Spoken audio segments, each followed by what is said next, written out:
¿Qué tal, gente? Sean bienvenidos a un nuevo episodio de Ciencia Enigma. El día de hoy vamos a arrancar con algo un poquito diferente de lo que uno tiene la perspectiva de lo que hace pues, la física. Y para eso tenemos a un invitado de lujo, al padrino de este podcast, al menos en este primer episodio, y padrino mío de tesis. Bueno, trabajo laureado, lo dejamos ahí, ¿no?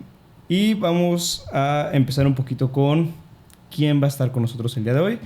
El invitado del día de hoy es licenciado por la Facultad de Ciencias Físico-Matemáticas de la Universidad Michoacana de San Nicolás de Hidalgo. Fue maestro en física por la Universidad Autónoma de San Luis Potosí, con tesis en colaboración con la empresa Comex. Doctor en física por la Universidad de Barcelona y ha realizado estancias postdoctorales en la Universidad de Barcelona en colaboración con la empresa SKF en Utrecht, Países Bajos. Ganador de la beca postdoctoral Juan de la Cierva en la Universidad Complutense de Madrid, con una estancia en la Universidad de Oxford. Y desde agosto de 2019 es profesor investigador de la Universidad de Guanajuato. Dentro de sus artículos publicados destacan trabajos dentro de la mecánica estadística, polímeros, sistemas fuera del equilibrio, materia activa y, por supuesto, el modelado de entes biológicos con la ayuda de la simulación computacional. Actualmente es miembro del Sistema Nacional de Investigadores Nivel 1 y es profesor de tiempo completo adjunto al Departamento de Ingeniería Física de la Universidad de Guanajuato. Doctor Francisco Alarcón Oseguera, ¿cómo está? Bien, muchas gracias por invitarme, Arturo. Para mí es un honor estar aquí en este nuevo proyecto que haces, ¿no? Yo sé de tus intereses varios, ¿no? Que muchas cosas dentro de lo que encuentras tu vocación, ¿no? Bueno, pero esto del podcast es interesante. Y nada, aquí a lo que gustes que platiquemos, ¿no? Como buen podcast, sí, claro. Siempre habrá algo de qué platicar, ¿no? Sí, siempre hay que platicar. En lugar de no saber qué hacer le llaman ya multidisciplinario, ¿no? Exacto. Bueno, para este primer episodio, pues cuando uno escucha física, ¿no? Pues yo antes de hacer la carrera, pues yo pensaba en que agujeros negros, cosmología y demás, ¿no? Entonces, pues es lo que yo esperaba, ¿no? Yo dije, bueno, pues chance yo me meto algo de electromagnetismo, no lo sé, física nuclear, ¿no? Inclusive le había dicho, ¿no? Que tenía ganas de hacer esas cosas. Pero después ya me manda usted un artículo, ya para ahí antes de la pandemia, para el 2020, si mal no recuerdo, que se llama Physics of Life, ¿no? Y ahí fue donde pues ya me puse a leerlo, dije, pues es mi servicio social, ahí lo conozco.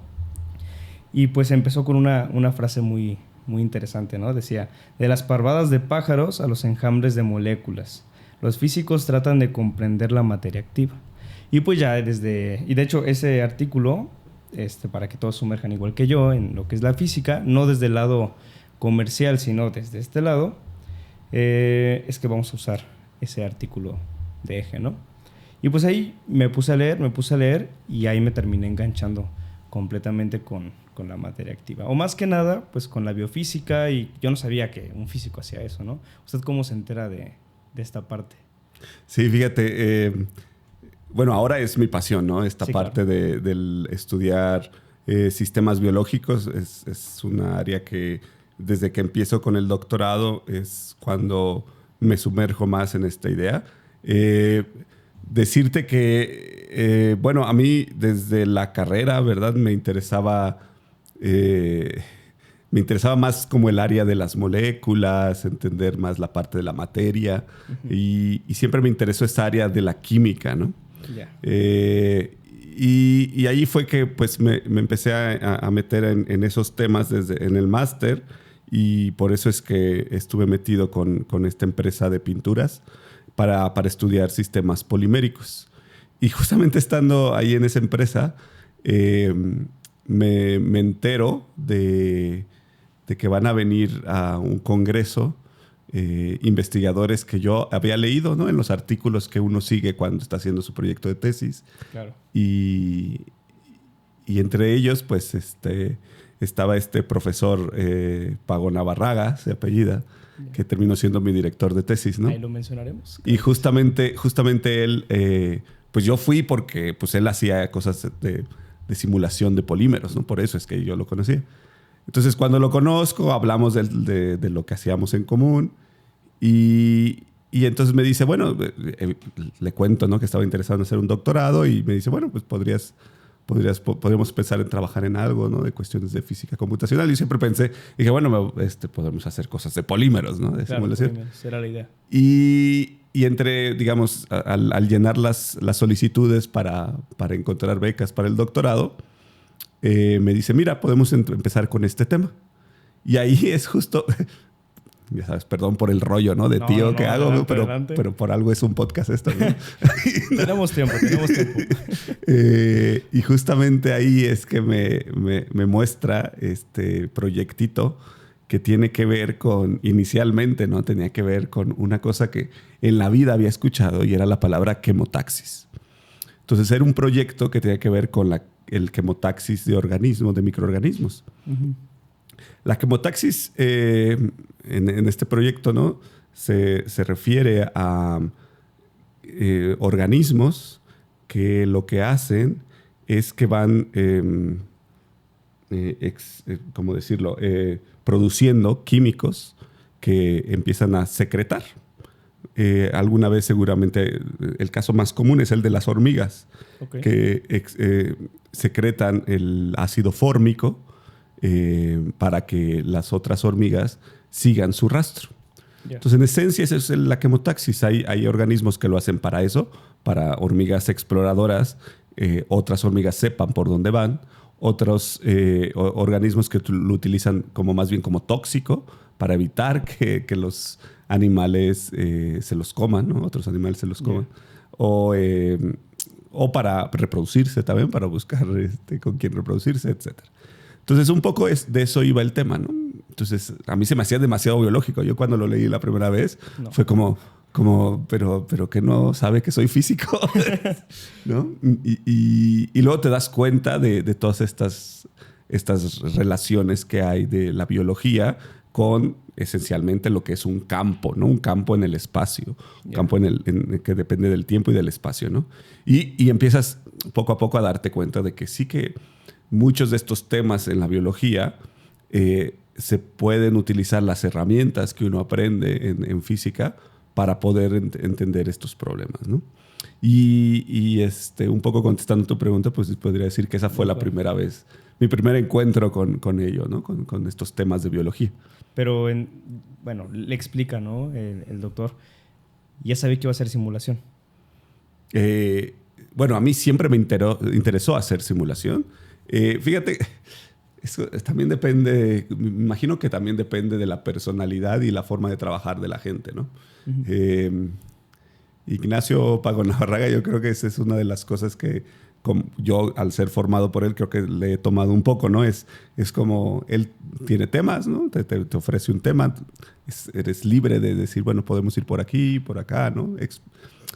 Opinar sobre tu propio tema, porque al final es tu doctorado. Y a mí siempre me han apasionado estos temas de física computacional. Yo quise seguir por ahí. Sin embargo, pues hay gente que se dedica más a hacer cosas de física teórica, ¿no? Lo que se refiere de física teórica. O sea, a mí siempre me ha gustado dividir, ¿no? el hecho de la física teórica de la física computacional, ¿no? Muchas veces se tiene esta idea que la gente que hacemos física computacional, somos físicos teóricos, ¿no? O sea, existen los físicos teóricos y los físicos experimentales. Yo, por respeto a los físicos teóricos, no me considero físico teórico, ¿no? O sea, podcast, ya nos vamos a meter en polémica. Exacto. Siempre me ha gustado la polémica, como lo sabes. No, adelante. Por eso está aquí. Digamos que en lo que es mi proyecto, ¿no? Intentamos hacer un poco de modelados, de cuestiones de teoría, pero esencialmente como que mi pasión ha sido siempre la parte de programación, de la parte de simulación, de análisis de estos datos de las propias simulaciones y empezar a explicarlo en función de eso, ¿no? Más que la parte teórica, ¿no? Que también hay mucha gente trabajando en estas áreas de la teoría, ¿no? La teoría de sistemas biológicos, sí. Ya. Esa separación de si es si están dentro de los teóricos o no, creo que sí es todavía como que muy debatible, ¿no? Porque pues yo lo he visto hacer teoría, ¿no? Tal vez no teoría, llámese cosmología o llámese del estilo, pero pues sí hay teoría, ¿no? Después de como lo que hace Ramón, ¿no? O sea, después de todo hay teoría dentro de mecánica estadística y ya después materia activa, ¿no? Por supuesto, ¿no? Bueno, ahora que mencionas, está Ramón Castañeda ahí en la división, está Francisco Sastre también, José Torres, ¿no? Alejandro Gil, que es gente que desarrolla teorías en cuestiones de física estadística. En particular en la parte de física biológica, en sistemas activos, hay bastante gente haciendo también teoría en muchas áreas, ¿no? Tamas Vikcek, que seguramente hablaremos con él más adelante. Tamas Vikcek justamente es, yo creo que podría decirse, ¿no? De los padres, de los pioneros de los sistemas activos, ¿no? Estos sistemas biológicos estudiados desde la perspectiva de la física. Empezó con eso, ¿no? Con una teoría que sale del hecho de decir, bueno, podemos utilizar modelos tan simples como el modelo de Ising para estudiar cómo se mueven una parvada de pájaros, ¿no? Eso fue la pregunta que hizo y a partir de ahí desarrolló estas herramientas analíticas para describir a los pajaritos, ¿no? Entonces está esta área de la física teórica, ¿no? que te permite describir estos modelos. Más que la biología, ¿no? Ajá, y luego también la gente que hace modelos hidrodinámicos, de dinámica de fluidos, ¿no? Gente en Stuttgart, por ejemplo, hay un grupo muy fuerte con Popescu. Bueno, Popescu de hecho era el postdoc del grupo importante que está en Stuttgart, que Álvaro Domínguez también, que ahora está en Sevilla. Gente que desarrolla estas funciones de campos hidrodinámicos a partir de funciones de Green, ¿verdad? Para resolver cómo es que interaccionan hidrodinámicamente sistemas activos como son los bacterias, ¿no? Como las colonias de bacterias, cómo se mueven en un medio y cómo este medio se ve modificado en el tiempo por el hecho mismo de que las bacterias se mueven, ¿no? Y lo puedes hacer más complejo, puedes poner el hecho de que están buscando comida, que se están reproduciendo, claro. y termina siendo un modelo más complejo, ¿no? Y ahí es donde este ejemplo quisiera ponerlo como justamente hacer ver aquí a tus televidentes y radio escuchas, eso es muy de tío, ¿no? Eso es muy, bueno, audiencia. Audiencia de podcast. Justamente hacer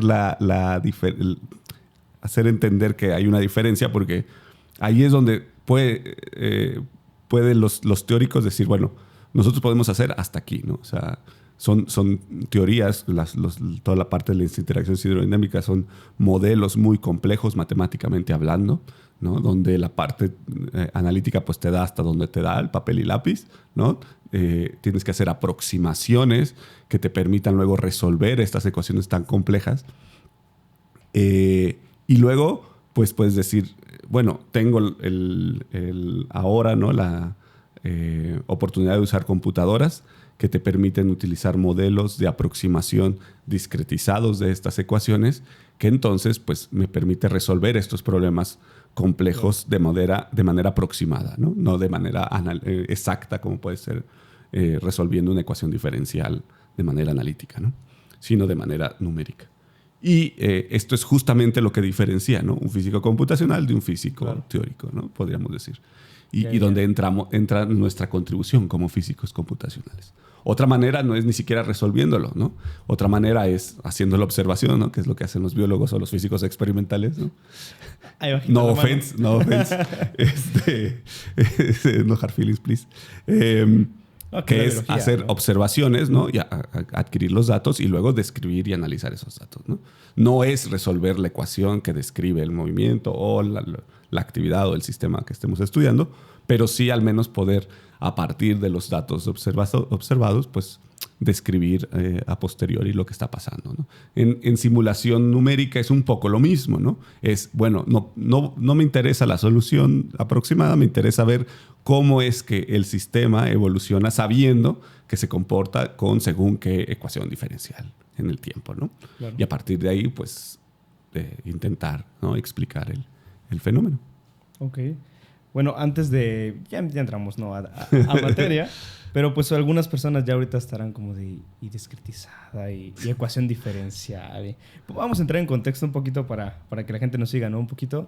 Sí. No es que yo sea el gran sabiente, ¿no? Pero pues ahí un poquito de física nos ha tocado llevar. La materia activa nace como parte de mecánica estadística fuera del equilibrio, ¿no? Pero, ¿qué es la mecánica estadística? Vamos a empezar por ahí, ¿no? Que muchos piensan, bueno, vuelvo a lo que decía al inicio, ¿no? Hoyos negros, Einstein, Newton, todo lo que piensan, ¿no? Pero siempre que me dicen, ¿y qué es un físico? ¿No? Pues termino diciéndoles, no, pues depende del área, ¿no? ¿Y tú qué haces? ¿O qué hiciste, no? Mecánica estadística.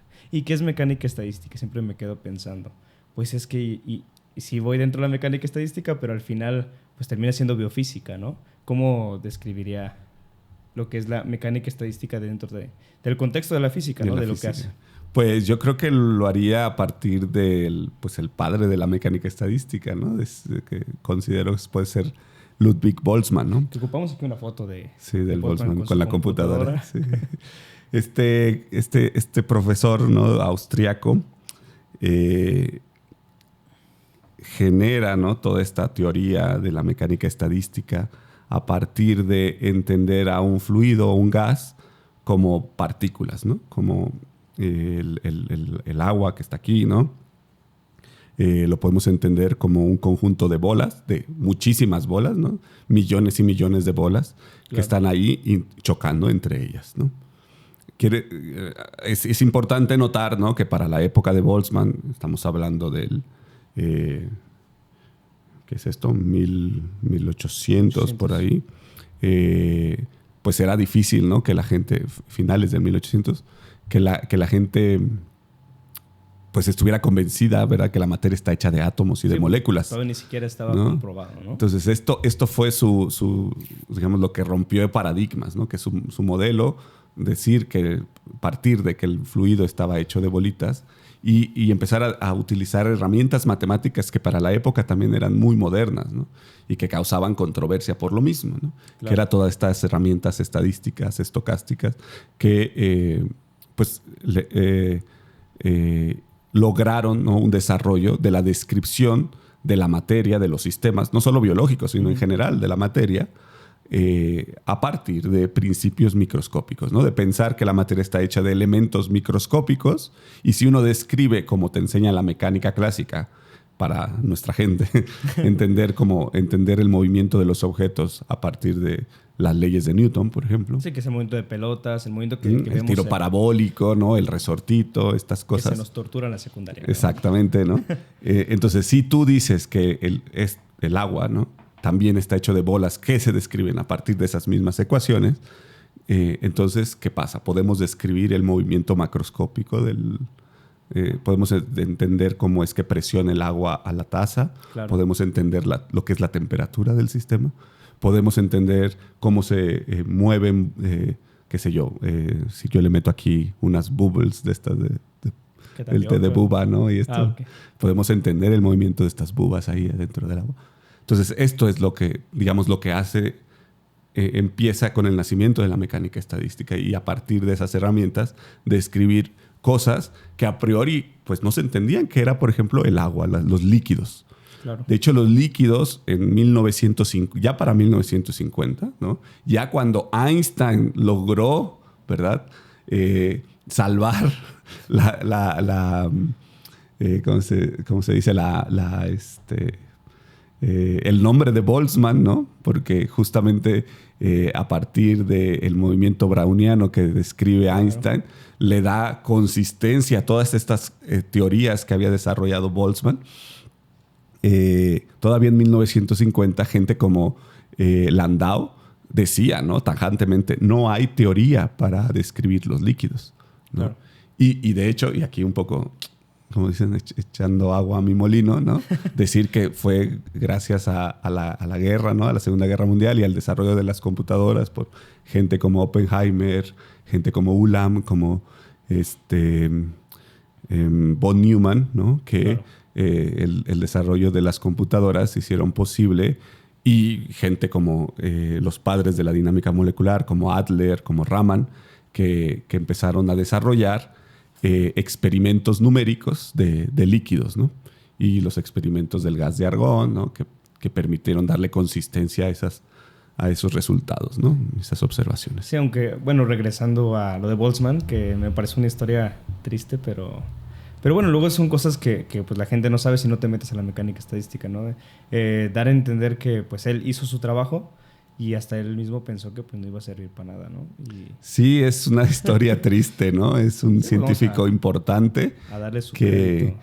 Que pues nunca vio sus éxitos, ¿no? Él nunca probó las mieles del éxito, claro. Sino fue después de su muerte que se le dio el reconocimiento que debía tener, ¿no? Sí, y es un poco feo, ¿no? Bueno, así es la ciencia, ¿no? Sí, haces una cosa y al final, pues, respondiendo una pregunta, ¿no? Claro. Yo creo que, pues, es lo que diferencia lo que es hacer ciencia de ser, híjole, me voy a meter en camisa de 11 varas, de ser alguna ingeniería, ¿no? Al final, lo que tú quieres hacer como ciencia es responder una pregunta, ¿no? Era lo que usted me decía al inicio, que en esto de hacer ciencia es responder una pregunta, ¿no? Y él respondió alguna pregunta, tal vez la gente pues no vio, bueno, pues va, ¿no? Publicó, y no es hasta que Einstein pues vuelve, no sé si diría famoso, pero pues vuelve relevante todo lo que había hecho, lo que hace Boltzmann. Entonces, sí. Pues así que conglomerando, pues la mecánica estadística es aquella parte de la física que se encarga de estudiar como tal, pues el cómo se mueven las partículas no elementales, cómo se mueven las partículas, y a partir de ahí podemos nosotros describir. Y entonces, ¿dónde viene la materia activa? Muy bien, pues si uno entiende esto, que la mecánica estadística te permite estudiar cualquier sistema a partir de describir los elementos microscópicos que componen a dicho sistema, pues la materia activa... Bolitas. Exacto, o sea, piensa que el gas, ¿no? Un líquido está hecho de bolitas, ¿no? Claro. Y si uno es capaz de describir, al menos estadísticamente, el movimiento, es decir, la mecánica de esas bolitas, pues entonces puedes, haciendo ciertos promedios estadísticos, recuperar, ¿no? Valores que uno puede medir en el laboratorio, ¿no? Entiéndase la presión, la temperatura, la capacidad calorífica que tiene un gas o un líquido, ¿no? Claro. Entonces, esto es lo que hace la mecánica estadística. La materia activa es, como al ser parte de la mecánica estadística, usa estas herramientas para estudiar esencialmente sistemas que, como cualquier sistema descrito de la mecánica estadística, está hecho de elementos microscópicos, claro, pero que tienen una peculiaridad, y es que dichas partículas o dichos entes microscópicos tienen la capacidad de introducir energía al sistema, ¿vale? Entonces, en mecánica clásica, una cosa que aprendemos como físicos es el decir que un sistema está regido por fuerzas conservativas y fuerzas no conservativas, y nos hablan de la conservación de la energía y la conservación del momento, ¿verdad? Pero luego pues nos hablan de que hay fuerzas de fricción que disipan energía, y entonces estas fuerzas no son fuerzas conservativas. Entonces, de la misma manera, los sistemas activos son sistemas donde existen fuerzas, pero fuerzas microscópicas, ¿verdad? Que lo que hacen es, en lugar de disipar energía, agregan energía al sistema. Típicamente, los sistemas de materia activa más estudiados son aquellos sistemas donde estas partículas introducen energía en forma de energía de movimiento, energía cinética esencialmente, claro, ¿vale? A partir de que tú introduces una velocidad de movimiento de las partículas. Entonces, el sistema que, bueno, y esto es de manera general, ¿no? De manera abstracta. En la realidad, ¿qué podemos estudiar con este tipo de modelos? Bueno, pues podemos estudiar, por ejemplo, una parvada de pájaros, ¿no? Una parvada de pájaros se puede entender como un sistema hecho de pajaritos, ¿no? Un pajarito es una partícula que tiene una velocidad, ¿no? Es decir, una rapidez, ¿no? Es un movimiento con cierta dirección, ¿no? Y a partir de ahí podemos estudiar la parvada como un todo, ¿no? Es decir, esta parvada de pájaro se mueve de tal manera, ¿no? Claro. Como una propiedad estadística del movimiento individual de cada pajarito, para entender. Sí, entonces, es tener, pues, individuos, ¿no? Que usan energía interna. Bueno, tienen energía que al final la pueden convertir en movimiento, ¿no? Y pues, eso a mí me voló la cabeza, ¿no? Porque yo dije, a ver, yo voy a aprender electromagnetismo. Voy a aprender mecánica cuántica. Ay, sí, ¿no? Que al final fue bonita, pero bueno, me reservo los comentarios, ¿no? Pero pues terminó yo diciendo, a ver, entonces estas preguntas de modelar sistemas biológicos al final terminan en situaciones más curiosas, ¿no? Como definir inclusive qué tan aleatorio se mueven las cosas vivas, ¿no? Porque, a ver, podemos entender la materia activa pues como cualquier ente vivo, una célula, una bacteria, una persona, un pajarito, ¿no? Entonces, ¿hasta qué punto pues ellos deciden su propio movimiento, ¿no? Porque luego viene esta parte del movimiento colectivo, que es una parte de materia activa, ¿no? Entonces, ahí cómo entraría la materia activa. Sí, cabe señalar, ¿verdad?, que la materia activa no solo son partículas que se autopropulsan, ¿no? o vuelan de manera individual como los pájaros. Uno puede entender, como lo dices, una célula, el cómo se sana una herida, por ejemplo, en el cuerpo, o cómo crece un tumor. Son también dos efectos de movimiento colectivo de células a partir de pues, entidades, en este caso, microscópicas, en el sentido que son muy pequeñitas, ¿no? Como una célula que empieza a hacer presión a las células vecinas. Y entonces uno puede entender la actividad de las células no como un movimiento de células, ¿ves? Ahí es sino un efecto de la actividad radica en cómo se estira, ¿no?, alrededor para presionar a las células vecinas. Claro. ¿No? Entonces ese es otro fenómeno de actividad donde la colectividad pues, se estudia a partir de estas presiones microscópicas entre las células, ¿no? Entonces lo que me preguntas es ¿qué? ¿Que la colectividad? Sí, o sea que, bueno, uno entiende, regresándonos un poquito, pues tenemos partículas, ¿no? Esto que le estamos mostrando a la gente es, materia activa son partículas que tienen la capacidad de autopropulsarse, o ya dijo que pues no necesariamente, ¿no? Pero bueno, se autopropulsan. Pero luego, pues lo interesante, o que nos vuela a muchos, es que no tanto el micro, ¿no? El ver a la partícula que se mueva, no muy bonita, sino qué pasa a gran escala, que luego viene lo que vamos a platicar más adelante, que modela Vicek, ¿no? Que son estos movimientos colectivos que termina siendo una parvada, ¿no? Y que se ve. Y al final lo que uno se entera es que con estos modelos pues puedes replicar cómo es que se mueven los bancos de peces, ¿no? Entonces la pregunta más bien iba, ¿en qué momento pasamos del micro al macro? ¿Cómo es que eso pasa? Del micro al macro en el mismo sistema. En el mismo sistema. En el mismo sistema, pues como la mecánica estadística nos enseña, termina siendo el promedio de el hecho de que pues, un fluido está hecho de millones y millones de bolitas, ¿no?, que están chocando. Entonces, si tú eres capaz de describir una sola partícula, entonces tú puedes describir el promedio del movimiento de las millones y millones de partículas. Entonces, el macro viene en el sentido de que cómo se comporta el fluido como un ente, un sistema macroscópico, es a partir de que, por ejemplo, la presión del sistema no es otra cosa más que el promedio de las velocidades de todas las partículas, ¿no? Claro. Por decirlo de alguna manera. Más o menos es así como funciona, ¿no? Claro. Esa es la conexión es lo que se le llama la conexión de la mecánica estadística con la termodinámica, ¿no? Es una cosa bellísima. Exacto, ¿no? Es como las matemáticas de manera natural te dan las observaciones que uno puede ver en el laboratorio, ¿no? Sí, y creo que antes de continuar vale mucho la pena eso, ¿no? Al menos... Y esto no es materia activa, ¿no? Esto son las herramientas de la mecánica estadística. Que aprende uno en la mecánica estadística, ¿no? Sí. Luego resulta que uno las puede aplicar para sistemas tan complicados, ¿no?, como puede ser un sistema activo, ¿no?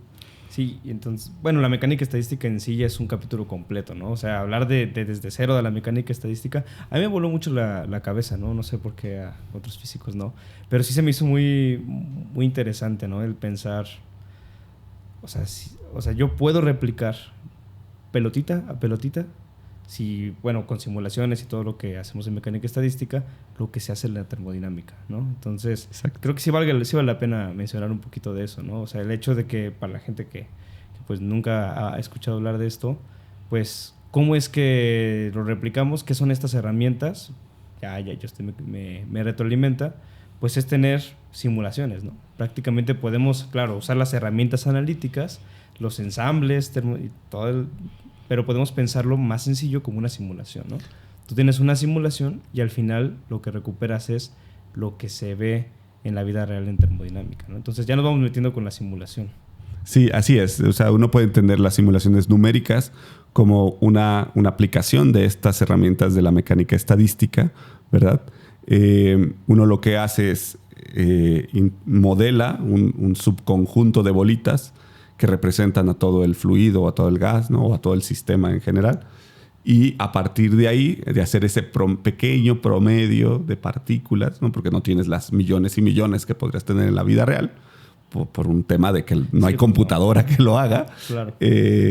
Pero son suficientes para, de manera estadística, ¿no? Recuperar estas propiedades termodinámicas de la realidad. Y por eso es que sirven las simulaciones, ¿no? Esto es también gracias a una cosa que se llama, búsquenlo por ahí, se llama, la teoría de la ergodicidad, ¿no? Claro. Entonces, gracias a eso es que las simulaciones son válidas a pesar de usar una cantidad finita, ¿no? Mucho más pequeña de lo que sería el número de Avogadro, ¿no? Que es más o menos el orden de partículas que hay en un gas, ¿no? En la vida real. Claro. Y ya metiéndonos a las herramientas, ¿no? A la simulación. ¿Qué es una simulación? ¿Qué es una simulación? Pues una simulación pensando desde el cero, pienso que una simulación es la Matrix, ¿no? O sea, pensando desde el cero, ¿no? Que hay muchos que... es que hago simulaciones, ¿no? Y... órale. Pero a ver, entonces, ¿qué haces? Que no es simular que trabajas, ¿no? También, ¿no? Sí, pues, pero justamente la palabra simulación viene de ahí, del hecho de hacer algo que aparenta ser otra cosa, ¿no? Y simulación molecular es eso, es reproducir el movimiento de las... Simulación molecular es el reproducir el movimiento de las moléculas, ¿vale? A partir de tu saber, ¿verdad? Las fuerzas o la energía que tienen dichos átomos que construyen a la molécula. Claro. Y esto lo digo de moléculas porque pues es como históricamente aparecieron las simulaciones numéricas, ¿no? Aparecen primero como una herramienta para simular el movimiento de las moléculas que forman un líquido o un gas, ¿no?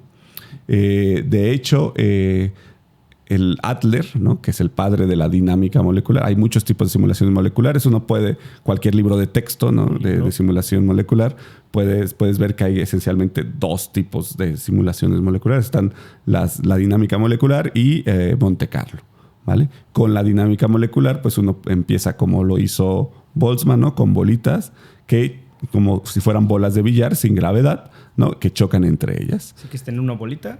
Básicamente, ya conozco las ecuaciones que rigen su movimiento. Eso es lo que hace el físico, ¿no? Básicamente. Y pues ya en un código de computadora, ¿cómo es que eso se convierte en una simulación? Metiendo... Entonces, uno lo que hace es que si tú tienes, por ejemplo, la ecuación de Newton para una bolita, ¿verdad? Y esa bolita además... interactúa con otras bolitas, entonces tienes una fuerza asociada a esa interacción. Claro. Si tienes otros campos, ¿no? Tendrás otras fuerzas adicionales que dependerán de la posición de dicha bolita o simplemente ser una fuerza constante. Y luego, pues eso, para esa es la ecuación de movimiento de una bolita. Si tú tienes n bolitas, pues tendrás n ecuaciones. Si las tienes en 3 dimensiones, pues tendrás 3n ecuaciones. Si esa n es grande, pues ya no lo puedes hacer en un cuaderno, ¿no? Claro. Entonces, para eso usas la computadora. Y esas ecuaciones, pues son, por ejemplo, ecuaciones que rigen la segunda ley de Newton, ¿no? F igual a masa por aceleración. Lo puedes ver como una ecuación diferencial, ¿verdad? Y entonces lo que resuelves en esencia en una simulación molecular son esas ecuaciones diferenciales en el tiempo, de manera discretizada, ¿no? Utilizando herramientas numéricas, ¿no? Creo que justamente. Es eso, ¿no? Entonces, en conclusión, pues eso es una dinámica molecular, ¿no?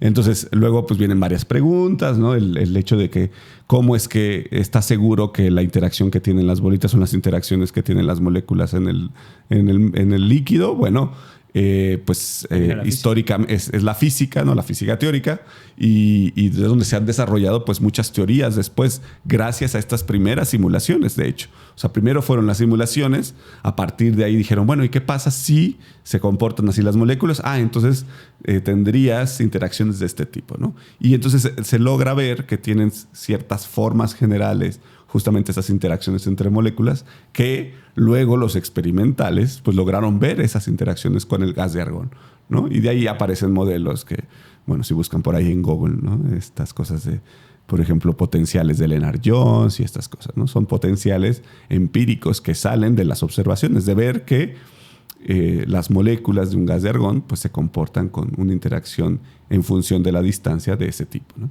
Así que básicamente nos dice si van a ser, bueno, para la gente que nos escucha, si chocan, ¿no? Si chocan o si hay algún Si hay una tipo de interacción que depende de la distancia. Pues ya modelando, pues cómo se ven las bolitas, al final lo que uno tiene es una película, ¿no? Exacto. Y bueno, tal vez será por mente ñoña, ¿no? De uno, pero yo dije, tengo aquí una cajita, tengo ahí mis pelotitas y yo puedo simular cómo predecir, ¿vale? ¿No? O sea, yo creo que eso fue lo que a mí me vola la cabeza, ¿no? Pero bueno. Sí, justo, porque si puedes describir esto, como lo que mecánica clásica nos enseña es que, pues si uno puede resolver esa ecuación y en lo que encuentra al final del día es el cómo se comporta la posición de un objeto en el tiempo.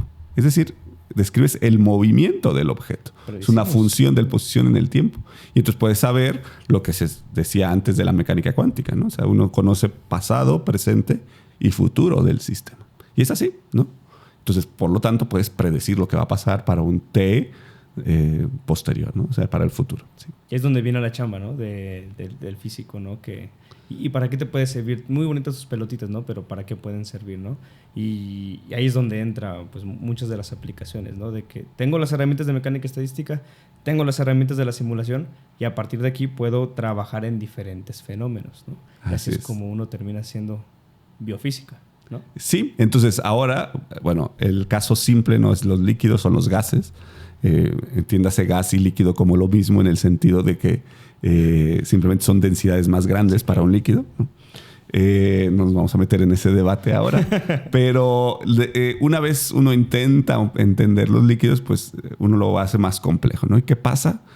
¿Y por qué hablamos de los líquidos? Es importante en la biofísica, porque esencialmente todos los seres vivos estamos hechos con líquidos, ¿no? Estamos embebidos en un líquido. Y ya con la biofísica, pues son sistemas un poquito más complejos, donde pues podemos también describir los sistemas biológicos a partir de estas herramientas numéricas, ¿no? Entonces, por ejemplo, ahora en vez de pensar en moléculas, pues podemos pensar en células. En vez de hablar de esto, ¿no? Hidrógenos, oxígenos pegados, podemos hablar de células que interaccionan con otras células o con un sustrato, ¿no? Claro. Y ese ya es el brinco, ¿no? De pensar en átomos, allá poder pensar en, pues sí, cosas un poquito más grandes, ¿no? Exacto. Es una cosa bella. Y luego, pues estas herramientas se han visto que pues, estudian a cosas incluso más grandes, ¿no? Entonces, la gente usa herramientas de mecánica estadística hasta para modelar el movimiento de personas o cosas mucho más grandes, como puede ser el movimiento de planetas en galaxias, ¿no? Y las herramientas de la mecánica estadística siguen siendo válidas, porque al final son matemáticas, ¿no? Matemáticas, sí, claro, de probabilidad y estadística para un sistema hecho de muchas partículas. Donde la partícula puede ser del orden de 10 a la menos 10 metros hasta cuestiones de kilómetros, ¿no? Y es curioso que dijo lo de las galaxias justamente en el Congreso de Física, en el de Zacatecas. Pues ahí yo pues, me metí al panel. 2023, ¿no? Creo que sí. Que ahí me metí al 2022. ¿Cómo se llama? El panel de termodinámica y física estadística. Y yo dije, ¿qué está haciendo? Yo vi galaxias y dije, bueno, si está viendo esto, pues muy, muy bonito trabajo. Pero sí me hizo raro, ¿no? Yo dije, ¿pero por qué galaxias? Y ya me paró a preguntarle, ¿no? ¿Y por qué? Es que usé esto. Y pues precisamente pues tiene que ver mucho con las herramientas de simulación que uno termina aplicando, pero ahora para galaxias, ¿no? Y yendo para ese lado, de forma muy orgánica, cabe aclarar, pues nosotros, bueno, yo lo conozco haciendo este tipo de cosas y lo que va a colación es que, pues, si podemos pensar en células, ¿por qué no pensamos en bacterias? Si no pensamos en bacterias, ¿por qué no pensamos en un virus que nos ataque en la pandemia del 2020, ¿no? Entonces, ¿para qué te sirven tus herramientas? Pues viene, por ejemplo, lo que pasó con el COVID, ¿no? Entonces, no sé si aquí nos pueda platicar un poquito, ¿no? De cómo es que estas herramientas se terminan usando para lo del COVID, ¿no? Que al final fue cosas que la gente como que no entendía que tiene que haber un físico en un concurso de medicina. Ahí va la pedrada. ¿Qué hace un físico aquí cuando nosotros estamos buscando soluciones médicas, ¿no? Entonces ahí, exacto, ¿cómo nos platicaría? ¿Cómo entra materia activa para predecir virus, ¿no? Ya, sí. Spoiler, ¿no? Bueno, es que sí, claro, justo justo en esa época de pandemia, ¿no? Estábamos por ahí en la universidad y... Jugando a las partículas brownianas. Y entonces aparecen estos... Bueno, uno encendía la televisión, ¿no? en el 20 y aparecía ahí un señor, ¿no? Hablando de cuántos contagiados había en el día, ¿no? Y entonces uno veía esas curvas, ¿no? Unas gráficas muy chulas. Por cierto, conocí a alguien que estuvo trabajando en ese grupo de análisis de datos que les hacía las gráficas al que era el subsecretario de salud, ¿no? Gatell. Un colega que estudió conmigo ahí, matemático. Un saludo a Eric Coronado.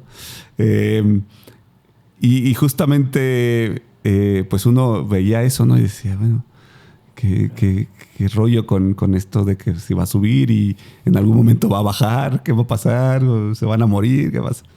Y pensando en si nos iba a dar COVID o no, claro, por ahí encerrados. Había algunos estudiantes interesados en hacer simulación, entre ellos, pues aquí el presentador del podcast. Y entonces nos ocurrió esta parte. También es verdad que pues, empezaban a salir uno como científico, pues también veía, ¿no? que uno podía utilizar sus herramientas metodológicas para entender lo que estaba pasando, ¿no? Y por ahí salen unos artículos, particularmente el artículo en Scientific Reports, ¿no? de gente como Francisca Guzmán Lastra de Chile, y gente en Europa, ¿no? Gente como Pablo Mansuk. Mansuk, bueno, él está en Estados Unidos con Huepe. Estaba la gente esta de Levis, ¿verdad? En Barcelona. La gente Leuven en Alemania, ¿verdad? También. Donde justamente existen estas metodologías de simulación de partículas activas, ¿no? Y entonces proponemos así con Arturo este modelo de simulación de dinámica browniana, donde ahora nuestras partículas no son moléculas, sino personas, ¿no? Claro. Personas que se mueven en Plaza Mayor, ¿no? Para las referencias, ¿no? Aquí estamos en León. León, Plaza Mayor es el centro comercial más conocido aquí de la ciudad. Entonces pensar que pues, hay gente en Plaza Mayor que se mueve de tienda en tienda un poco de manera aleatoria. Y es importante esto para hacer un modelo browniano, ¿no? Porque es justo la idea, ¿no? Entonces, la idea de la dinámica browniana es modelar cómo se mueven partículas que están embebidas en un solvente que se interacciona con esta partícula meramente porque pues, la temperatura hace que las moléculas que forma el solvente se muevan de manera aleatoria y colisionen aleatoriamente con la partícula embebida, ¿no? Entonces, en el caso de pensar en partículas brownianas como personas, pues esa parte estocástica pues viene por el hecho de que vas de tienda en tienda, ¿no? O sí, porque vas intentando no chocar a la gente, ¿no? O sea, tenemos personas, ¿no? Que están el punto es de que uno puede modelar partículas brownianas como si fueran personas si además agregas una regla, ¿no? Una regla lógica de entender al contagio de una persona contagiada de COVID, por ejemplo, cómo es que puede contagiar una persona cercana, ¿no? Entonces, a partir de ese modelo, pues hicimos nuestro propio modelo de dinámica browniana, donde nos interesaron cosas preguntas que no habían tomado otras personas, otros grupos de investigación en el mundo, ¿verdad? Cosas como, ¿qué tanto afecta la velocidad que llevan las personas? ¿Qué tanto afecta si están protegidos? ¿No? Y una cosa interesante, una contribución aquí de Arturo, ¿verdad? Es el hecho de que, si bien ellos ya habían publicado cosas, ¿no? Sí, claro. Había una cosa interesante por hacer, que justo fue esta contribución de Arturo, que es el hecho de que, así como Gatell empezaba a ver estas curvas poco a poco en el 2020, para el 2021, ¿verdad? Ya se hablaban de estas curvas empezaban a caer en un plató, ¿verdad? Claro. Esto lo vimos también nosotros en nuestros resultados, pero luego vimos que mostraban, ¿no? En Alemania, por ahí, en India, ¿no? En India fue muy... Estas personas que se volvían a contagiar. Hasta que Gatell salió también con una curva de estas que formaban... el número de contagiados subía, pero luego bajaba, pero luego volvía a subir. Y entonces formaban olas, ¿no? Olas de contagio. Y luego pues hubo investigaciones que vieron que el virus había mutado, ¿no? Y entonces les empezaron a hacer también asociaciones a virus mutados, ¿no? Y que pues vimos que a partir de primeros principios la contribución de Arturo justamente fue esa, ¿no? Ver cómo podíamos nosotros recuperar desde el punto de vista microscópico, ¿no? O sea, desde el hecho de que uno podía modelar cada agente contagiado y no contagiado, qué ingredientes necesitábamos para poder recuperar, ¿no? este comportamiento dinámico de las olas de contagio, ¿no? Entonces, claro. Digamos, esa fue parte de nuestra contribución de esta parte del mundo a esa área de la dinámica browniana activa para agentes de contagio, ¿no? Para estudiar la dinámica de contagio. O sea, que lo interesante es eso, ¿no? Que podemos, bueno, pues cómo se modelaba el contagio, pues era con ecuaciones, ¿no? Que no se podían resolver al 100% si le metías más cositas. Entonces, al final, pues lo que termina uno usando es usar las herramientas de mecánica estadística, decir, ok, no puedo tener una ecuación que me describa cuántos contagiados va a haber, cuántos recuperados. Entonces, ¿por qué no mejor pienso en tener las personas, pónganse a contagiar? Y al final fue, pues, lo que hicimos, ¿no? Es como un experimento, ¿no? Un experimento numérico. Ajá, y pues ya al final dices, aquí tengo los contagiados. En este caso no por día, sino por segundo, minuto. Ahora sí que depende. En la escala de tiempo que quieras trabajar, ¿no? Las unidades que sea tu sistema, ¿no? Y este fue nuestro caso, pero me gustaría hablar de ahora algo más directo, ¿no? Hablamos ya de contagios, ¿no? De poder hablar de una pandemia. Pero, pues, empezando a saludar a Karen, pues Karen directamente se mete a tratar de tratar a modelar el virus, ¿no? El SARS-CoV-2. Ahí, mientras estábamos ahí en pandemia, pues ya me metí a sus tesis de maestría, ¿no? Y fue donde la conocí. A ver si quiere venir algún día, ¿no? Igual Francisca, aprovechar a todas las personas que mencionamos, y ojalá anden por aquí. Pero eso, pues, y empezaba modelando cómo era que se iba comportando el virus. Ahí sí nos puede platicar un poquito de lo que hacía Karen a ciencia cierta, ¿no?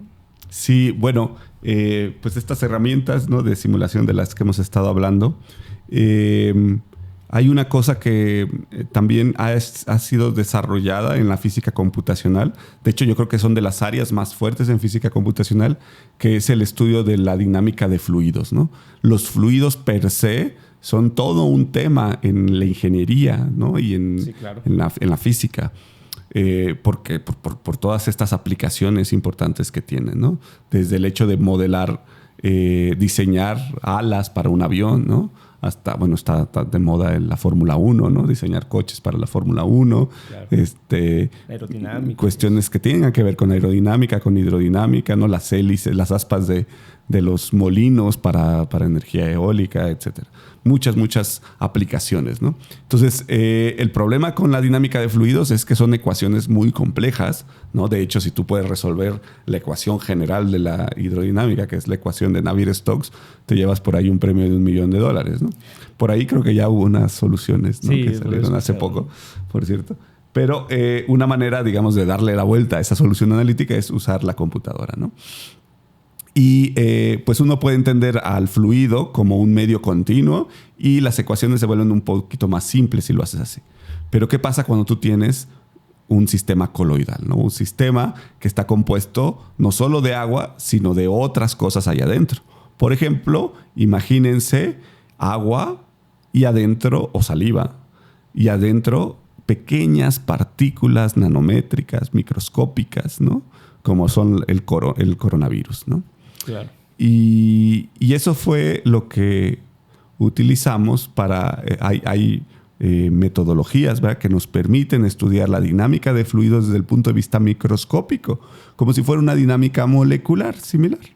Y esas metodologías que usamos en nuestro laboratorio, el MesoSimLab, allí en la división, con la colaboración de esta estudiante, Karen González, ¿verdad?, primero en su maestría, ahora en su doctorado, pues es el hecho de entender cómo se difunde estas bolitas, ¿no? Estos coronavirus ¿verdad? En un medio, si tú vas cambiando el pH o vas cambiando la temperatura, o, por ejemplo, una cosa nueva que hemos estado haciendo con Karen es estudiar la viscoelasticidad y cómo rota el virus bajo un flujo oscilatorio. Que esto es muy importante, ¿verdad? Porque, bueno, el coronavirus es un poco, al ser esférico, por eso es tan contagioso, de hecho, ¿no? Los virus lo que hacen es contagiar un tejido a partir de proteínas que tienen a su alrededor. Hay unos virus muy interesantes que también estudiamos en el laboratorio que se llaman fagos, que parecen naves de Matrix, claro, ¿verdad? Eso, que llegan a los tejidos y entonces solamente pueden contagiar, digamos, del lado de las patas del virus. El caso del coronavirus, pues tiene varias proteínas a su alrededor. Entonces, si se fijan, el hecho de cómo contagian los virus, pues depende de cómo llega el virus al tejido donde está la proteína, digamos, como una especie de llave cerradura. Claro. Entonces es importante estudiar la rotación de los virus. Y es lo que estamos haciendo con Karen. Entonces estamos utilizando estas metodologías numéricas, si se fijan, pero a otra escala, ¿no? De espacial, diferente a la de los agentes, ¿no? Con la idea de entender, digamos, este punto de vista un poco más bioquímico de la situación que pasa en el contagio del virus, ¿no? Voy a sonar repetitivo, pero es que es interesante, ¿no? Que uno ve en biología, ¿qué ve en biología? Pues uno ve en biología cómo se llama la célula, que estos son fagocitos, que esto. Y no es ataque, ¿no? O sea, realmente hace falta pues tener toda esta caracterización y entender la biología. Pero pues lo interesante es que la física pues puede, además de ver la descripción, pues podemos, bueno, usted lo hizo, ¿no?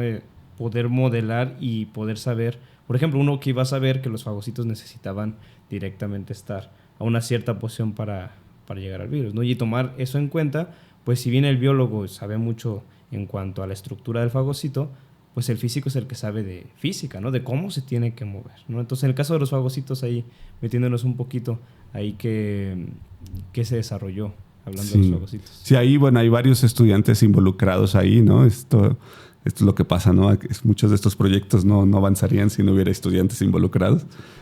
Ahí, esto lo empezó Gustavo Bueno, Camarillo, luego estuvo involucrado también Sicarú, se me olvidó su apellido ahora, Alvarado, y también Isael. Ahora mismo está un estudiante de maestría llamado Isael. Con Isael lo que estamos haciendo es entender cómo es que este fagocito, ¿verdad? Se adhiere a la membrana donde está la proteína donde se adhiere a la célula para de esta manera el virus introducir su información genética, ¿verdad? Dentro de la célula y usar la maquinaria celular para poderse reproducir, ¿no? Esencialmente esto es lo que hace un virus. De hecho, este es un buen debate para el podcast, ¿no? Que es el hecho de que pues, los virus se consideran como seres no vivos, ¿no? O sea, son entes biológicos porque tienen información genética dentro, pero en realidad no son seres vivos porque ni siquiera son células, ¿no? Necesitan para reproducirse una célula o host para poderse reproducir. Hay biólogos, sobre todo los biólogos que se dedican a los virus, que esto puede ser debatible, ¿no? Desde mi perspectiva, yo creo que no son vida por esa situación, porque no cumplen con las características de un ser vivo. Y otra de las características que típicamente tienen muchos seres vivos es que se pueden mover por su cuenta. El virus no. El virus depende del medio para moverse. Entonces, típicamente, por el tamaño que tienen, también es muy importante la interacción térmica que tienen con el medio. Entonces, básicamente su movimiento es browniano, ¿no? Este movimiento como un borrachito, digamos. Más en los flujos hidrodinámicos en los que se encuentran. Entonces, entendiendo eso, ¿no? No es que estos fagocitos piensen en las naves de Matrix, ¿no? No es que llegue, ¿no? Como las naves, ¿no? Y luego aterrice sobre, digamos, el tejido pulmonar, ¿no? Estos llegan y puede que lleguen con las patas por arriba o acostados, ¿no? Y entonces eso evite el contagio, ¿vale? Entonces son de las preguntas interesantes que nos queremos responder a partir de que como físicos pues sabemos cómo interaccionan las cargas.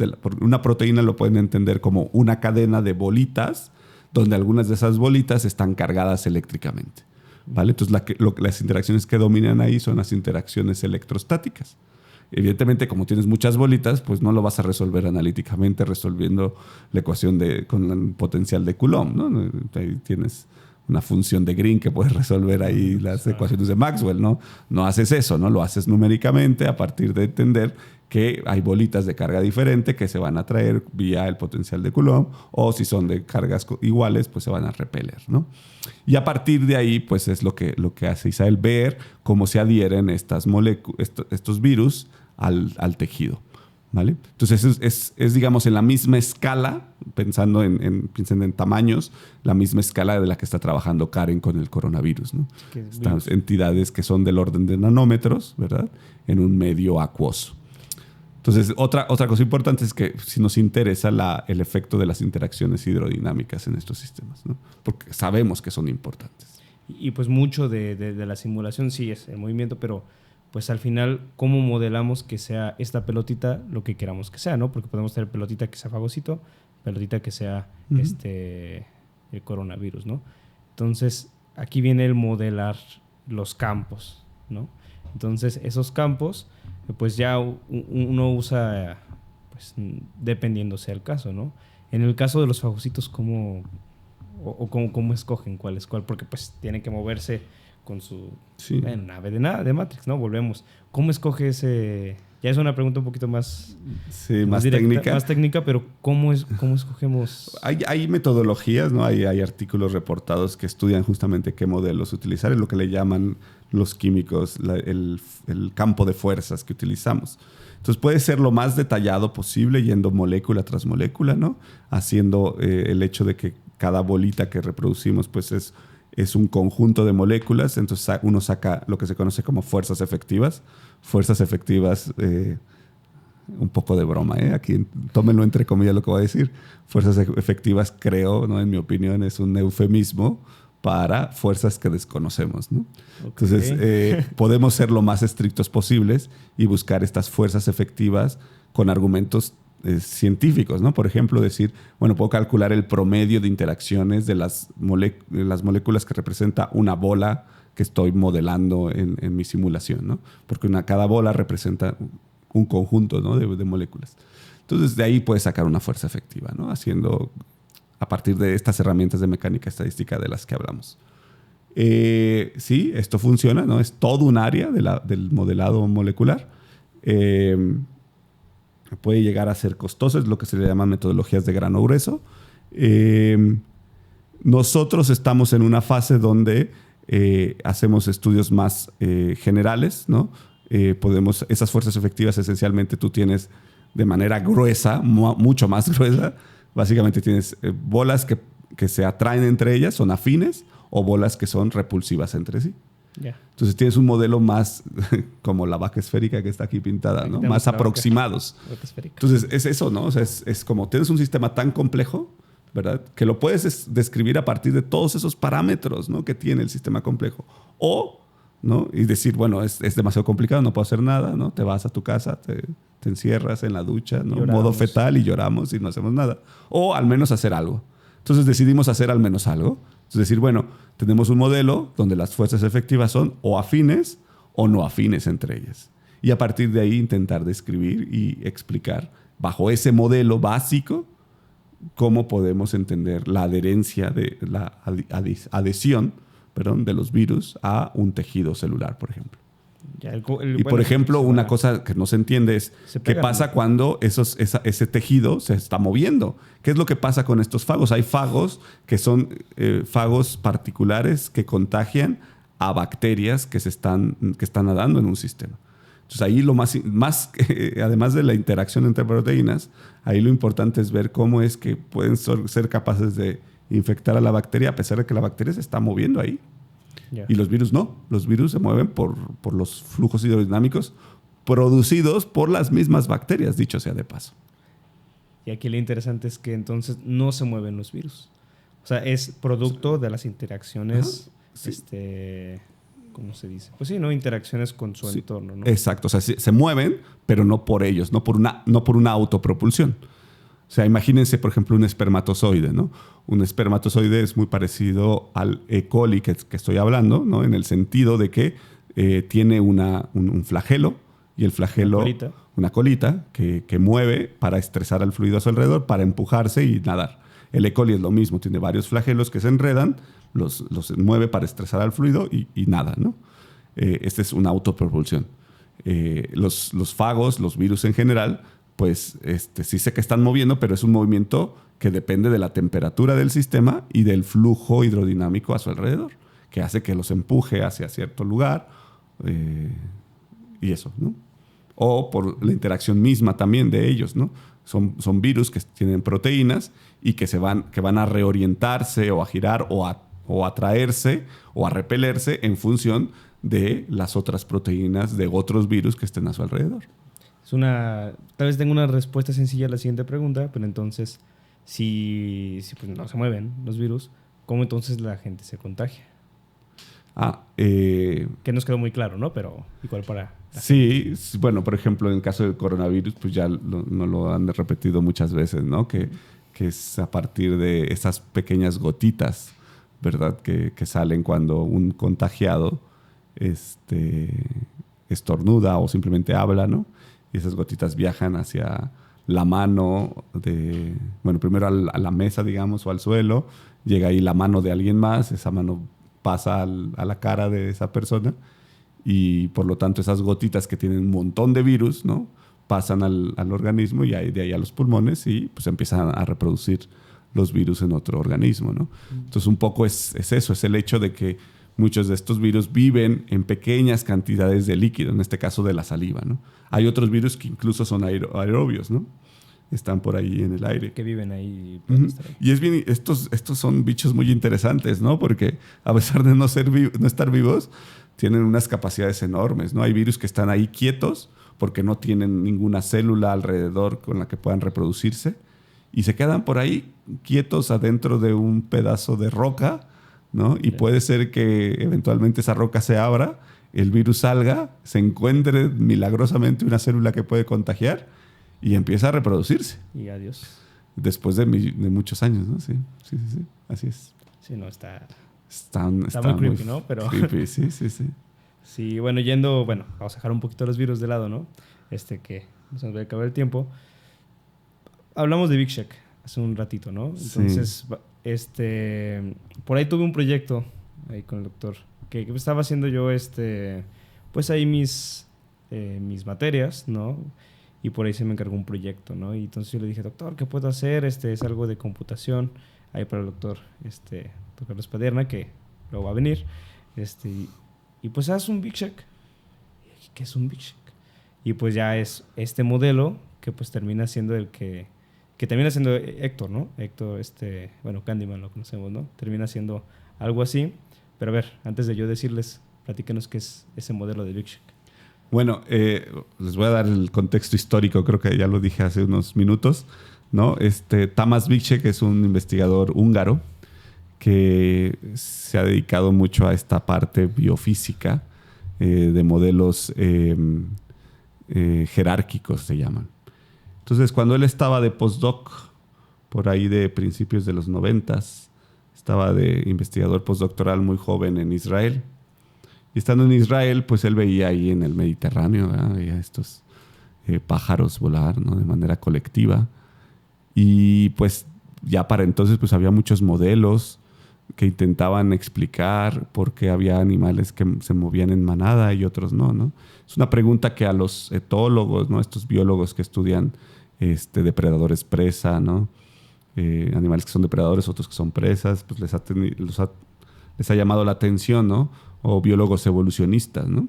Entonces se han dado argumentos como que pues, se mueven en conjunto pues, para evitar a los depredadores o porque es más fácil conseguir comida o incluso se han dado argumentos antropológicos, ¿no? De que porque incluso el humano se mueve en manadas y es por el hecho de ser un animal muy cooperativo, ¿no? Y incluso de ahí salen argumentos. Hay un libro, ¿no? de un antropólogo de apellido Harari, un libro que se llama Sapiens, ¿no? Justamente hace esta cosa de preguntarse por qué seres vivos como por ejemplo el humano, ¿no? Si se fijan, los humanos cuando nacemos no sabemos caminar, somos muy indefensos. Claro. En cambio, por ejemplo, un caballo No, Cuando nace ya empieza a caminar y es un poco más independiente de otros. Y a partir de ahí hace argumentos del por qué somos tan cooperativos. Bueno. Hay cooperación Esto es, pues eso, ¿no? Dicho por un antropólogo, ¿no? Y argumentos biológicos. Lo interesante de la física es que, pues, lo que hacemos es describir el movimiento de bolitas. Y a partir de ahí es justamente lo que hace Vícek, ¿no? Dice, bueno, ¿qué pasa si ese pajarito al final te describe una posición y una dirección de movimiento? Y vamos a poner una regla adicional y es, ¿qué pasa si hacemos una regla de que si el pajarito se mueve hacia la derecha y alrededor sus vecinos se mueven a la izquierda, entonces en promedio el pajarito que se mueve a la derecha va a cambiar de dirección en función del promedio de la dirección de sus vecinos, ¿no? Entonces, si tiene 4 vecinos, él se mueve a la derecha y sus 4 vecinos se mueven a la izquierda, pues lo que va a hacer es que va a cambiar de dirección, porque el promedio te da a la izquierda. Sí, claro. ¿Vale? Entonces, eso en esencia es el modelo de Vícek. Que bueno, es lo que pensamos como que se alinea. Exacto. ¿No? A eso que le llamo yo promedio de sus vecinos es una manera de decir, pues se alinea, ¿no? Entonces, fíjense que Héctor, ¿no? Héctor que mencionas, ¿no? Este otro estudiante. Le mandamos un saludo. Se mandamos un saludo y que le ha gustado mucho estas cosas de economía y cuestiones sociales. Fíjense que es un modelo, si lo piensan ahora, no lo piensen en términos de movimiento, piénsenlo en términos de ideas políticas, ¿no? Entonces, ¿hasta qué punto podríamos utilizar estos modelos para entender el colectivo de las ideas políticas, ¿no? Piensen un momento, se los dejo de tarea. Todo empezó por ese modelo, al final hizo otras cosas. Pero el punto es de que este modelo Vícek, tan sencillo como se los acabo de describir, pues logró ser un modelo bastante importante luego para... Bueno, él lo utiliza para describir el movimiento de las paradas de pájaros y ya está. Y ahora, de hecho, es un modelo tan simple que se puede programar, ¿no? En la computadora de una manera muy simple, que hasta lo usan para programar drones. Okay. Y que los drones hagan tareas... Eso no lo sabía. Hagan tareas en conjunto sin necesidad de un control central. Entonces, por ahí pueden ver en YouTube, ¿no? Por ejemplo, drones trabajando en conjunto para levantar una manguera, ¿no? Y luego abrir la manguera para que salga agua y apagar el incendio que está ocurriendo en el piso 17 de un rascacielos, ¿no? Sin necesidad de usar a ninguna persona, ¿no? Entonces, pues eso, ¿no? Hay muchos avances científicos con un modelito tan sencillo. Evidentemente Tamás Vícek no le puso ese nombre, ¿no? Tamás le llamó un modelo como le llamó en su PRL del 90 y pocos. Y luego el que le cambió el nombre en el 95 fue otro importante científico que de hecho, dicho sea de paso, fue director de su postdoc de otro colega, Francisco Sastre, que está en la división. ¿A poco? No sabía. Sí, él estuvo con Hugh Chaté. Hugh Chaté trabajó en este modelo ya con el modelo que desarrolló Vícek para estudiar partículas en general, partículas activas. Y él fue el que le acuñó el nombre de modelo de Vícek. Y a partir de ahí es que se conoce como modelo de Vícek. Para cerrar la parte de materia activa, ¿en qué está trabajando ahorita, doctor? Bueno, seguimos con esto de los virus, ¿no? Vamos a otra sección, pero igual... Sí, seguimos. En el laboratorio tenemos ahí esto de los virus como muy metido. Fíjate que es interesante. Yo nunca pensé trabajar en cuestiones de virus. Desde que estaba en la maestría yo veía gente trabajando con cuestiones de virus experimentales. Y luego en el doctorado había gente haciendo simulaciones para entender cómo se autoensamblaba una cápside vírica. Y empecé a leer cosas, ¿no? de física de virus. Y ahí es toda una escuela muy grande, solamente para entender cómo se autoensambla una cápside de virus cuando los virus se están reproduciendo. ¿Qué es la cápside?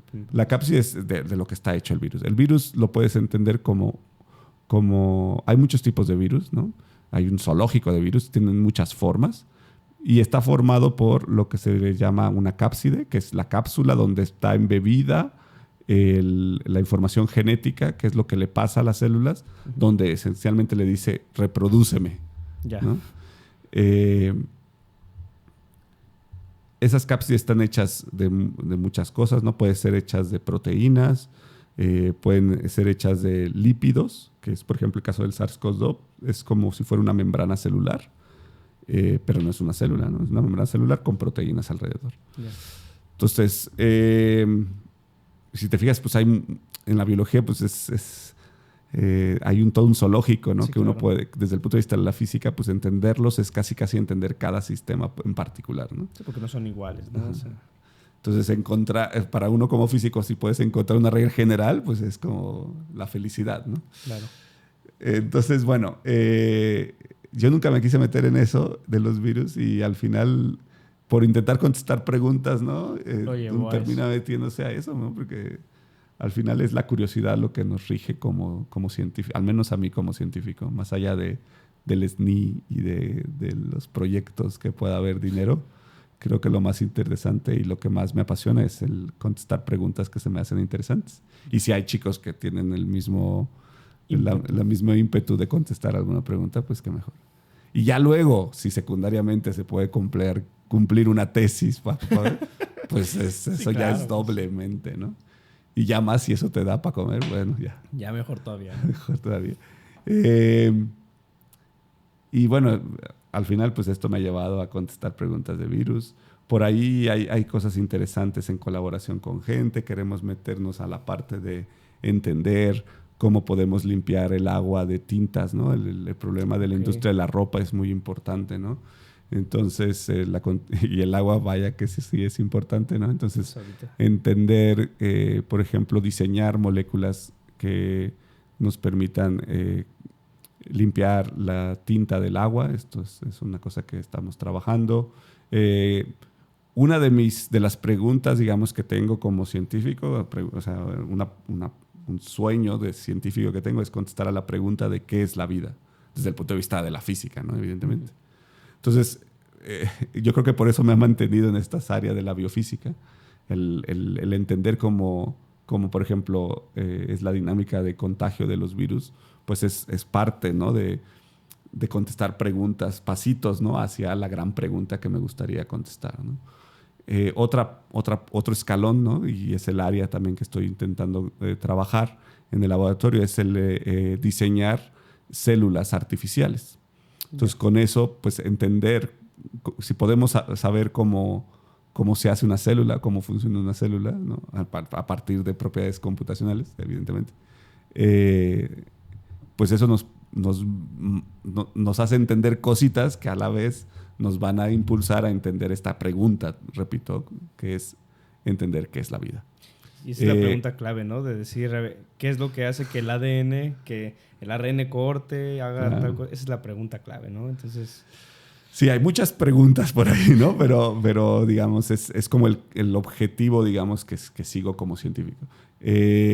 Por ahí hay otras cosas interesantes desde el punto de vista de ciencia fundamental, como cuántos polímeros necesitas para que el sistema cambie de ser fluido a cristal, por ejemplo, cuando tienes bolitas que están unidas, ¿no? Como cadenas. Claro. Ya son cosas más de ciencia básica, ¿no? Por ahí hay cosas interesantes que tienen que ver con colaboraciones con geólogos, que tiene que ver con cómo es que aparecen estas avalanchas de arena con agua en las montañas, sobre todo en los volcanes, ¿no? Cuando hay un sismo. El problema es de que estos flujos de arena pues terminan enterrando pueblos enteros, ¿no? Claro. Esta es otra área de la que estamos interesados en trabajar. Colonias de bacterias, ¿no? También es otra.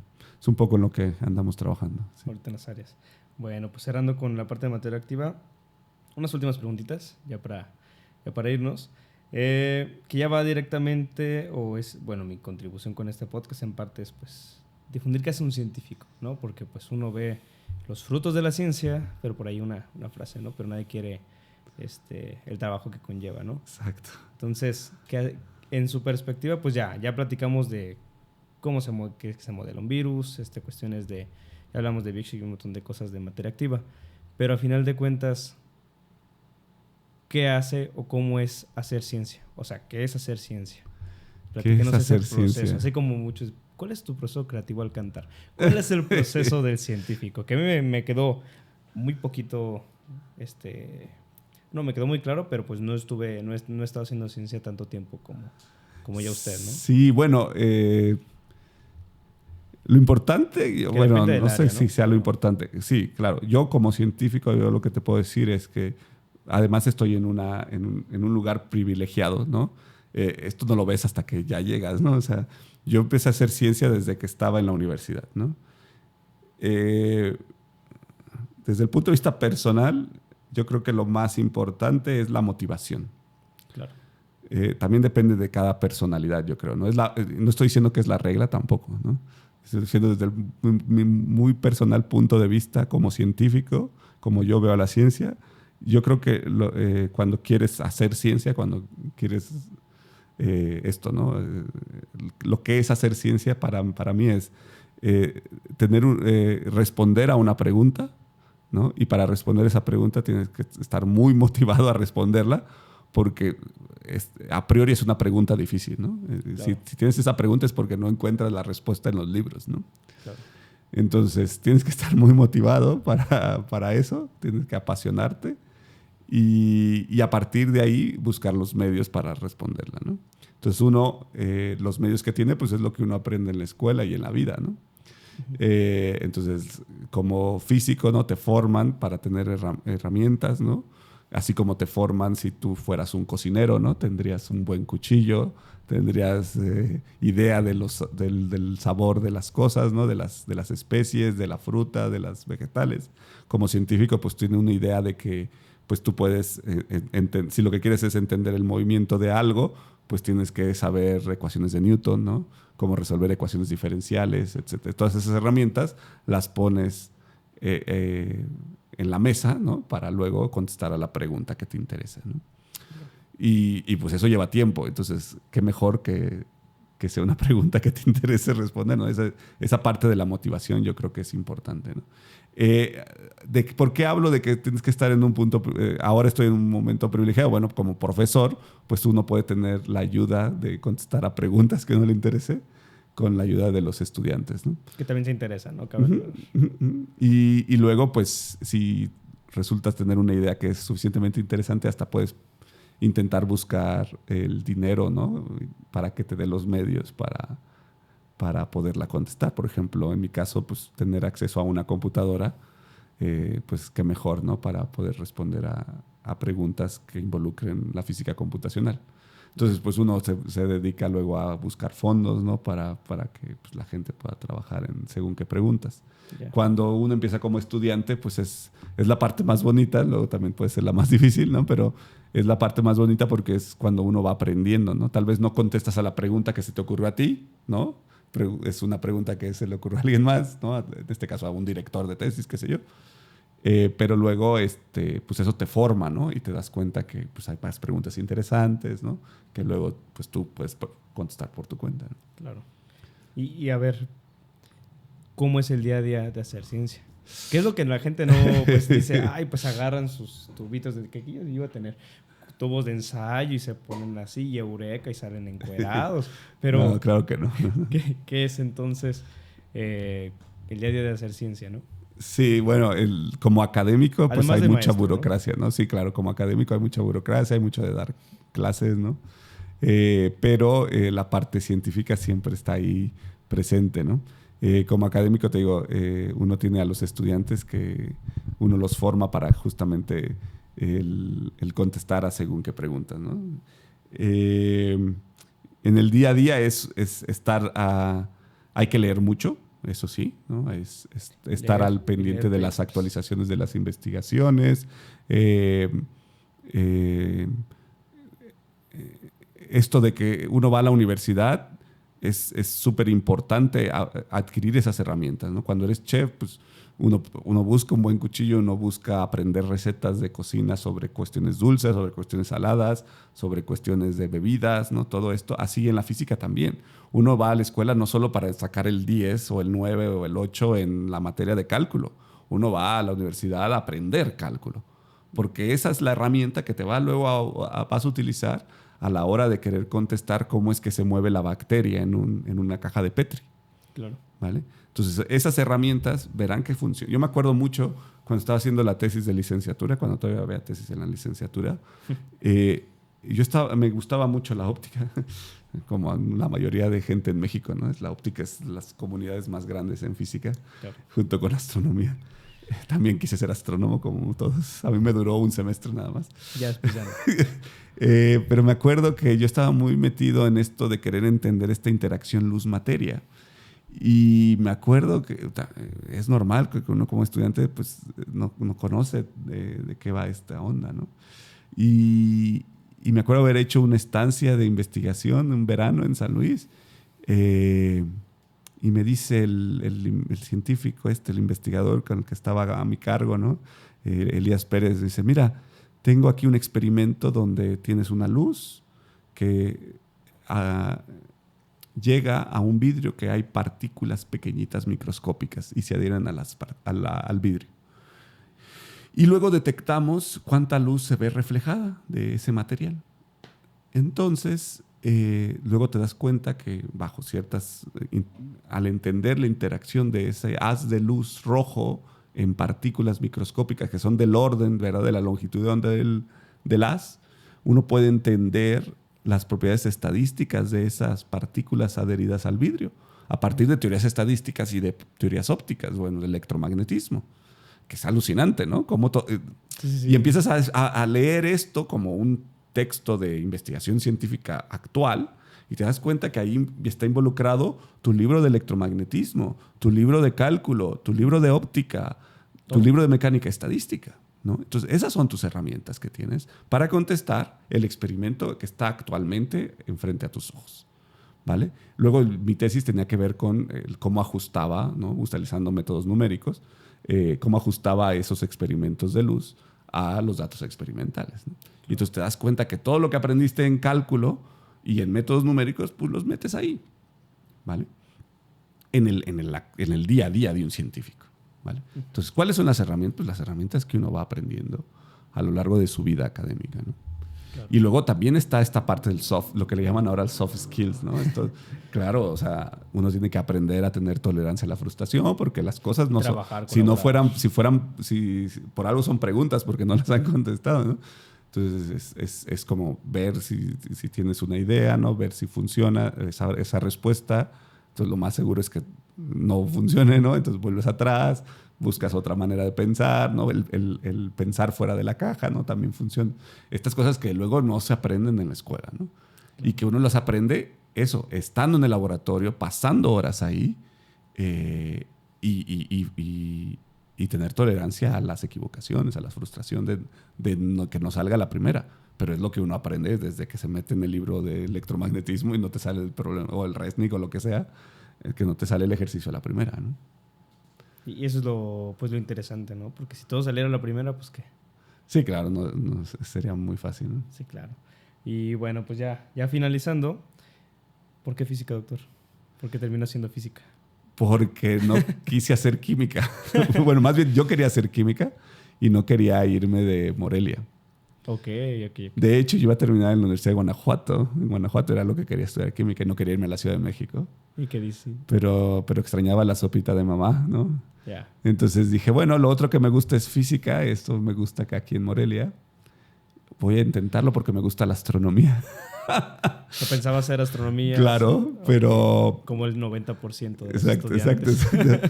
Luego, fíjate que una cosa que es muy importante, y de hecho por eso me gusta, tengo una tarea ahora en mi trabajo que es hacer estos coloquios Moshinsky los viernes, y lo hago porque es una cuestión vocacional, ¿no? O sea, a mí me sirvió mucho que en la facultad, cuando yo estudiaba, hubiera estos seminarios donde invitaban investigadores de otros lados. Yeah. Porque ahí me di cuenta, más o menos como ya casi al finalizar, que había físicos que estudiaban polímeros. Claro. Y dices, pues esto es química. ¿Qué hace la gente haciendo esto, no? Y te das cuenta que hay un montón de física en la química, ¿no? Uh-huh. Y pues al final hice lo que... Justamente la parte de la química que me gustaba era la parte de la físico-química. Yo me acuerdo que... ¿Por qué quise estudiar química en un principio? Porque estaba en las Olimpiadas de Química y me llevaron a un laboratorio donde lo que hacían era caracterizar materiales con un aparato de resonancia magnética. Entonces, esta interacción de los materiales desde entonces me gustaba, ¿no? Yo pensaba que pues, esto se estudiaba en la química, ¿no? Luego, pues terminé reencontrándome con esas cosas, pero ya con las herramientas de física que iba aprendiendo en la carrera. Y así es como llega la... Y así es como llegué a la física y como me gustó la física. Sí. Sí. Pero en el fondo lo que me gusta es la química, ¿ves? Y ahora pues la biología, ¿no? Pero pues es lo mismo, ¿no? No es que termine haciendo tal cosa, sino que el camino del interés o de la curiosidad dicen, oye, pero es que estas preguntas también tan interesantes, ¿no? Pensando desde el mundo... Entonces yo lo que podría decir es que ¿por qué física? Más que ¿por qué ciencia? ¿no? O sea, yo Más creo que la ciencia en general que el camino funciona de la física. misma manera, ¿no? Un poco es así. Sí. Claro, la perspectiva es diferente, ¿no? Como físico, pues tienes esta perspectiva más general, ¿no? De atacar algo desde el punto de vista más general, ¿no? Viéndolo a ver si puedes contestarlo con pocos parámetros, ¿no? Si no, pues ya le metes otro parámetro, ¿no? Y ves hasta dónde puedes llegar, ¿no? Desde el punto de vista de la biología tal vez es más observacional, qué sé yo, ¿no? Pero claro, en el fondo es hacer ciencia, ¿no? ¿Algún consejo a no digo joven físico, a alguna persona que medio le interesa la física, que o no sé si nos escuchó o por ahí escuchó algo y dijo, algún consejo para estar aquí en el camino de la ciencia? No solo física, ciencia. Bueno, depende, ¿no? Si lo que quieres es seguir el camino de la ciencia, es como, pues es eso. Yo creo que la motivación es lo más importante. Al menos es lo que rige mi vida. Yo creo que también es una cuestión cuestión más personal, ¿no? O sea, a mí en general me gusta hacer las cosas que me gustan. Sí. Me cuesta mucho trabajo hacer cosas que no me gustan, ¿no? O sea, yo creo que la vida es libertad y sigo mi vocación de vida es eso, ¿no? Hacer las cosas con libertad. Si no, mejor no las hago, ¿no? Y en la ciencia pasa lo mismo, ¿no? En la ciencia yo creo que tienes que hacer cosas que te gusten, ¿no? Y que si tienes la motivación de contestar preguntas, de que te gusta observar cosas y querer entender cómo funcionan, pues el camino es la ciencia, está bien, ¿no? Y yo todavía creo en este sistema académico, ¿no? Que podremos criticarlo, que sería digno de otro podcast, ¿no? El cómo funciona la academia en general en estos países capitalistas y producir gente por producir gente, ¿no? Pero bueno. Pero yo creo que el sistema académico funciona, ¿no? Si lo que tú quieres es aprovechar a la gente, a los profesores que hacen su trabajo bien, ¿no? y preparan sus clases para enseñarte algo, vale la pena, ¿no? que sigas ese camino para luego lo que realmente te gusta, ¿no? Que es contestar preguntas interesantes, ¿no? Porque esas herramientas que te dan en la universidad sí funcionan, ¿no? Sí, me quedó muy claro, ¿eh? Tal vez la idea no es la que te pueden decir tus abuelos o tus papás, ¿no? De que uno estudia en la universidad porque así tienes probabilidad de tener un mejor empleo, ¿no? Yo creo que esta idea ya ha caducado, ¿no? O sea, la universidad no te garantiza un mejor empleo, pero sí creo que te garantiza una manera de pensar, unas herramientas que te permiten luego, te sirven para algunas cosas, como por lo pronto contestar preguntas interesantes desde el punto de vista científico, ¿no? O al menos a dudar, ¿no? O sea, estamos llenos de casas con cortinas verdes, ¿no? Y que la gente está convencida de que hay bebidas que te curan enfermedades como el cáncer, ¿no? Yeah. Y no se detienen un poquito siquiera a dudarlo y a pensar si realmente funciona, ¿no? Entonces, en las carreras científicas, pues al menos te convences, ¿verdad? Que hay que dudar de eso, ¿no? Y que cómo funcionan esas cosas, ¿no? Es una constante en la carrera. Y si lo hice bien, y si era por aquí. Pero pues al final la duda pues termina buscándote, te hace buscar certeza, ¿no? Exacto. Bueno, pues ya llevamos a una horita y bueno, casi 2 horas. No la sentí, ¿verdad? Pero para ser el primero estuvo muy bien. Doctor, ¿algo que quiera anunciar a la gente? No sé, redes o algo que quiera decirle a la gente por último. Bueno, sí, antes era mucho de redes, ya no, ¿no? Entonces, por ahí me pueden seguir en Twitter. Ya no publico como antes, ¿no? Pero sí, ahí luego retuiteo cosas así de ciencias. Paco, ¿qué es? @Paco_Alarcón. Están invitados al Mesosim Lab en la División de Ciencias y Ingeniería de la Universidad de Guanajuato. Es una universidad pública, pagada por todos nosotros. Cualquier cosa me pueden encontrar por ahí. Mi correo es paco@fisica.gto.mx. están invitados, ¿no? Por ahí hacemos charlas luego también de divulgación. O sea, el Marco Moschinsky. Está el Marcos Moschinsky todos los viernes a las 12.